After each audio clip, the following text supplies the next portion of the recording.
Naglalaro ulit ako ng Wild Forest after a very long time. Nakikita niyo naman na pinupost ko yan sa page ko. And that is because of two reasons. Number one is yung bounty board nila. At yung pangalawa, inaayos na kasi nila yung system nila para mas maging sustainable at ma-rewardan nila yung new and existing players. As of now, gamit na gamit talaga yung WF tokens, especially dun sa bounty board tasks. Kaya importante na marami ka nito para mas makapag-earn ka pa ng more tokens. Yung latest update nila dito, nag-focus sila sa leveling cost, sa unit progression at sa rank up adjustments. Nag-increase na yung level up costs dito, mas marami ng golden shards yung kailangan para makapag-level up ka.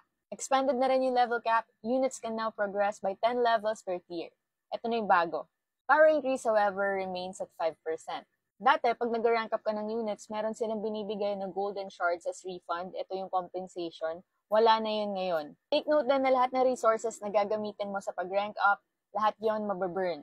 Ibig sabihin, mababawasan yung supply ng mga units. When it comes to levels naman, kung ano yung pinakamataas na level ng mga ginamit mo resources, yun yung magiging level ng bagong unit mo.